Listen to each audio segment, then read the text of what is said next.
வணக்கம். ஜெயமோகன் அவர்களுடைய பேய் கதைகளும் தேவதை கதைகளும். தலைப்பு பாதைகள். அதோட தொடர்ச்சி, முதலோட தொடர்ச்சி. அதன் பிறகு அந்த வீட்டில் யாரும் குடியேற துணியலை.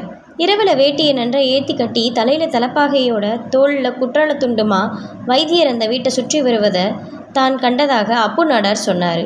துருப்பிடித்த பூட்டு தொங்கும் வீட்டுக்குள்ளே இரவில் சில சமயம் விளக்குகள் எரிவதும் ஆட்கள் நடமாடுவதும் தெரிவதாக அம்மினி பாட்டி சொன்னாங்க.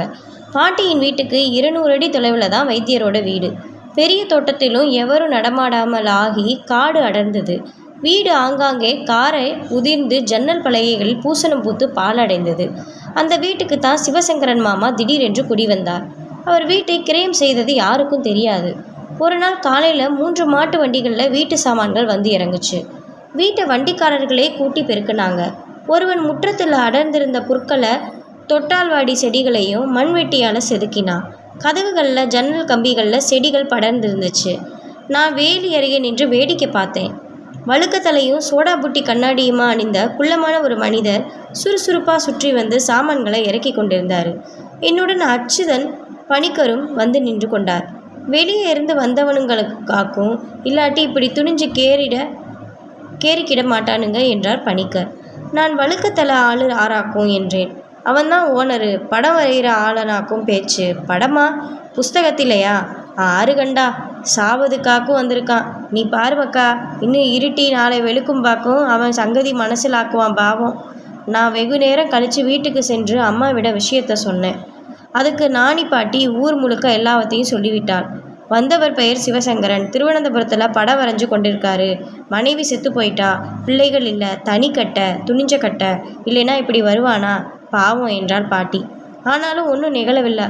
நான் மறுநாள் காலையிலேயே விபரீத செய்திக்காக அடித்து புரண்டு போய் பூவரச வேலியில் நின்று பார்த்தபோது சிவசங்கரன் மாமா பிரஷ் வைத்து பல் தேய்த்து கொண்டிருந்தார். எங்கள் ஊரில் அப்போது டாக்டர் ஒருவர் தான் அப்படி பல் தேய்ப்பார். அவர் சோப்பு போட்டு பல் தேய்ப்பதாக நான் நீண்ட நாள் நம்பி வந்தேன். பிறகுதான் அது ஒரு பசை மருந்து என்று தெரிந்து கொண்டேன். என் எதிர்கால லட்சியங்களில் ஒன்றாக அப்படி பல் தேய்ப்பது இருந்தது. நான் பார்ப்பதை கவனித்ததும் மாமா கையசைத்து என்னை கூப்பிட்டார். மறுகணம் நான் திரும்பி ஒரு கையில் அவிழும் கால் சட்டையை பற்றியபடி ஓடி மூச்சு தெறிக்க என் வீட்டுக்குள் பாய்ந்து சமையல் அறைக்குள் நுழைந்தேன். என்னடா என்றாள் அம்மா. நான் ஒன்றுமில்லை அப்படின்னு சொல்லிட்டேன். அந்த தெருநாயிட்ட விளையாடாதேன்னு 1000 மட்டும் சொன்னேன்ல என்றாள். முதுகில் ஒரு பொய்யடி வைத்தாள். எனக்கு அது சிவசங்கரன் மாமாதானா என்ற சந்தேகம் வந்தது. பேய்கள் அப்படி வேடம் மாறி வந்து நிற்கலாமே, கைவீசி என்னை ஏன் அது கூப்பிடணும்? யோசித்து பார்த்தபோது அதன் கால்கள் தரையிலேயே படவில்லை என்றும் தோன்றியது. 2 நாள் இரவும் பகலும் அதை பற்றி யோசிக்காமல் இருக்க முயற்சி செய்து உலவினேன். 3ஆம் நாள் பயம் குறைந்து ஆவல் ஏறியது.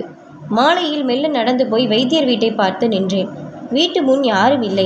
உள்ளே போகலாமா வேண்டாமா என்று நான் வெகு நேரமாக யோசித்து கொண்டிருக்கும் போது பின்பக்கம் மாமா வந்து நின்றார். நான் மூச்சு அவிழ்ந்து பேச்சிலிருந்து நின்றேன். அவர் கையில் இருந்த பையை கீழே வைத்துவிட்டு வேட்டியை நன்றாக தூக்கி கட்டினார். உள்ளே வா, ஏன் இங்கே நிற்கி பார்க்க என்றார். நான் இல்லை என்றேன். பின்னால் நகர்ந்தேன். என்ன பயப்படுத? ஆம்பளை தானே, இந்த வயசில் எப்படி பயப்பட்டா எப்படி? வா என்றபடி உள்ளே போனார். ஆண் பிள்ளையா என்ற கேள்வி என்னை உசுப்பியது. மேலும் அவர் சிரிப்பும் நம்பிக்கையும் தரக்கூடியதாக இருந்தது. மாமா வீட்டின் புதிய பித்தளை பூட்டை திறந்து உள்ளே போய் பைய வைத்தார். எனக்கு அந்த வீட்டுக்குள்ளே வெளிச்சம் அலையடிப்பது போல இருந்தது. கொஞ்சம் பலசரக்கு காய்கறி வாங்கிட்டு வந்தேன். சமையல் சொந்தமாக தான். என்ன பார்க்க வெளிச்சமாக இருக்கு, வெள்ளையடிச்சேன் என்றார்.